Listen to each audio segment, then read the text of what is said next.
नमस्कार। आज का हमारा विषय है मुहावरे और लोकोक्तियाँ।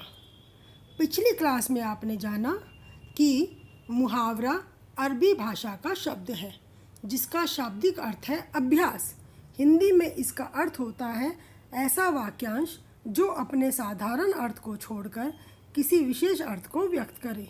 इसे मुहावरा पूर्ण वाक्य नहीं होता, इसलिए इसका स्वतंत्र रूप से प्रयोग नहीं किया जा सकता, अर्थात किसी वाक्य में ही इसका प्रयोग होता है। जैसे बाएं हाथ का खेल, अर्थात बहुत आसान काम। ये पेंटिंग बनाना या ये तस्वीर बनाना मेरे लिए बाएं हाथ का खेल है। तो इस तरह कोई ना कोई उदाहरण उसमें देना होता है। आइए अब हम लोकोक्तियों के बारे में जानते हैं। लोकोक्तियाँ दो शब्दों से मिलकर बनी हैं। लोक जमा उक्ति, अर्थात किसी क्षेत्र विशेष में कही हुई बात। इसके अंतर्गत किसी कवि की प्रसिद्ध उक्ति भी आ सकती है। लोकोक्तियाँ अंतर कथाओं से भी संबंध रखती हैं। जैसे अधजल गगरी छलकत जाए, यह किसी प्रसिद्ध कवि की बात है जो उक्ति के रूप में बन गई। इसी प्रकार ऐसा वाक्य, कथन या उक्ति जो अपने विशिष्ट अर्थ के आधार पर संक्षेप में ही किसी सच्चाई को प्रकट कर सके, लोकोक्ति अथवा कहावत कही जाती है। अंग्रेजी में लोकोक्ति को इडियम कहते हैं। उदाहरण देखते हैं। उस दिन बात ही बात में राम ने कहा, हाँ मैं अकेला ही कुआं खोद लूँगा। इन पर सबों ने हंसकर कहा कि व्यर्थ बकबक करते हो, अकेला चना भाड़ नहीं फोड़ता। यहाँ अकेला चना भाड़ नहीं फोड़ता लोकोक्ति का प्रयोग किया गया है, जिसका अर्थ है एक व्यक्ति के करने से कोई कठिन काम पूरा नहीं होता। एक और उदाहरण देखते हैं। अपने मुँह मियाँ मिट्ठू बनना, अर्थात अपनी तारीफ आप करना। रवि ने जब से निबंध प्रतियोगिता जीती है, वह अपने आप को एक सफल निबंधकार समझने लगा है। इसे कहते हैं अपने मुँह मियाँ मिट्ठू बनना। इस तरह इसमें एक उदाहरण के तौर पर वाक्य बनता है। लोकोक्ति की कुछ विशेषताएं जान लेते हैं।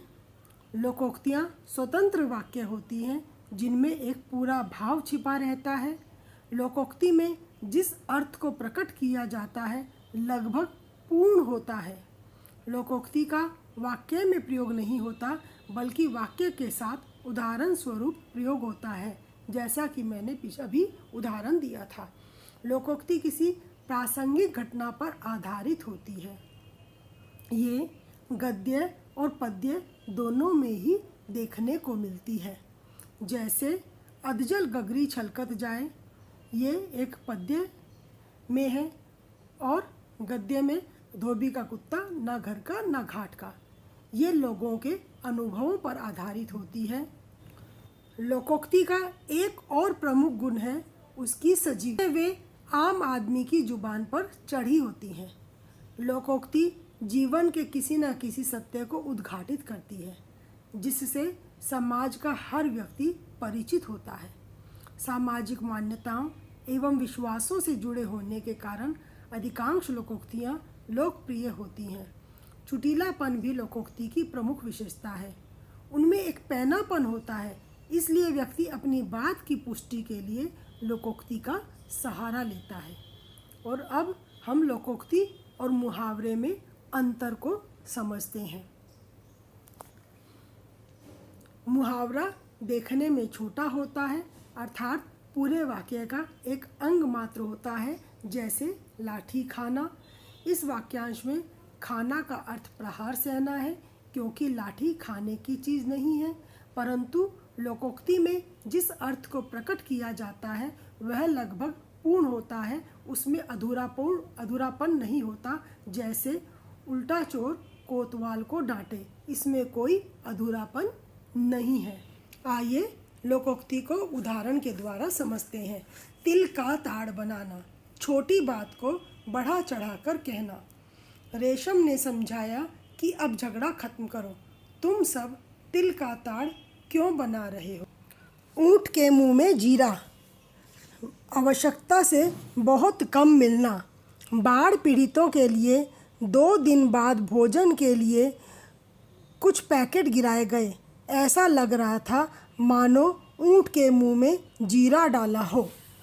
मुहावरे और लोकोक्तियों का प्रयोग करना और उनका ठीक ठीक अर्थ समझना बड़ा कठिन है, जो कि अभ्यास से ही सीखा जा सकता है। इसलिए मुहावरे और लोकोक्तियों का प्रयोग हमें बहुत से बहुत बार करना चाहिए। मुहावरे एवं लोकोक्तियों का प्रयोग भाषा की सुंदर रचना के लिए भी आवश्यक माना जाता है। उदाहरण के द्वारा देखते हैं। एक अनार 100 बीमार, अर्थात वस्तु एक, उसके चाहने वाले अनेक। एक नौकरी थी पर 1000 दावेदार थे। यह तो वही बात हुई, एक अनार 100 बीमार। चिराग तले अंधेरा, अर्थात नीति के पास ही अनीति का डेरा होना। पुलिस थानेदार ने चोर को अपने ही कोतवाली में शरण दे दी। यह तो चिराग तले अंधेरे वाली बात हो गई। धोबी का कुत्ता, न घर का न घाट का, अर्थात तुच्छ व्यक्ति को कहीं भी आदर नहीं मिलता। अपने स्वार्थ के लिए कुछ नेता बार बार दल बदलते हैं, परंतु कहीं भी टिक नहीं पाते। उनकी स्थिति धोबी का कुत्ता, न घर का न घाट का जैसी हो जाती है। जिसकी लाठी उसकी भैंस, अर्थात शक्तिशाली की ही विजय होती है। वाक्य। आजकल अच्छा बुरा, झूठ सच, न्याय अन्याय कौन देखता है। आजकल तो जिसकी लाठी उसकी भैंस का जमाना है। भैंस के आगे बीन बजाना, अर्थ मूर्ख व्यक्ति को ज्ञान की बातें समझाना। इसका एक दूसरा अर्थ यह भी हो सकता है कि लापरवाह को अपना दुखड़ा सुनाना। आजकल के नेताओं को अपनी परेशानी बताना भैंस के आगे बीन बजाने के समान है। आइए अब हम कुछ अन्य उदाहरण देखते हैं। आगे कुआं पीछे खाई, चारों तरफ मुसीबत। वाक्य। शेर को अचानक सामने देखते ही गगन पीछे की ओर भागा, लेकिन पीछे नदी देखकर घबरा गया क्योंकि उसको तैरना नहीं आता था। उसके लिए तो आगे कुआं और पीछे खाई वाली बात हो गई। बिल्ली के भाग्य से छींका टूटना, अचानक लाभ होना। रामू को उसके मालिक ने काम ना करने पर नौकरी से निकाल दिया, पर अगले ही दिन उसकी 5 लाख की लॉटरी निकल आई। इसे कहते हैं बिल्ली के भाग्य से छींका टूटा। आप भला तो झक भला, अर्थ जो स्वयं अच्छा हो उसे सभी अच्छे लगते हैं। मेरी कक्षा में विनायक इतने सरल स्वभाव का है कि उसे कोई बुरा नहीं लगता। उसे सभी अपना मित्र मानते हैं। इसे कहते हैं आप भला तो जग भला। घर की मुर्गी दाल बराबर, जो पहले से ही पास में हो उसकी कीमत ना समझना। सुरेंद्र की दीदी उसकी पढ़ाई में मदद करती है, इसी कारण सुरेंद्र कक्षा में सबसे आगे रहता है, पर वो अपनी बहन के इस सहयोग को महत्व नहीं देता। किसी ने ठीक ही कहा है, घर की मुर्गी दाल बराबर। दूध का दूध पानी का पानी, अर्थ उचित न्याय। राजा विक्रमादित्य के न्याय को आज भी याद किया जाता है। वे तो दूध का दूध और पानी का पानी कर देते थे। दूध का जला छाछ को भी फूंक फूंक कर पीता है। छाछ मतलब लस्सी, जो कि ठंडी होती है। एक बार धोखा खाकर सचेत होना। रोहन की मोटरसाइकिल से दुर्घटना क्या हो गई, वह साइकिल भी डर डर कर चलाता है। इसी को कहते हैं दूध का जला छाछ को भी फूंक फूंक कर पीता है। अधजल गगरी छलकत जाए, कम ज्ञान वाले ज़्यादा उछलते हैं। मोहन ने सेकंड डिवीज़न में बीए पास क्या कर लिया, पूरे गांव पर रोज जमाता फिरता है।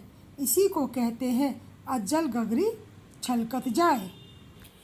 एक मछली सारे तालाब को गंदा करती है, अर्थात एक बुरे की बुराई सबको बुरा बना देती है। हमारी कक्षा में सभी बच्चे अच्छे हैं। हम चाहते हैं कि कोई बच्चा गलत संगत में ना जाए, वरना एक मछली सारे तालाब को गंदा कर देती है।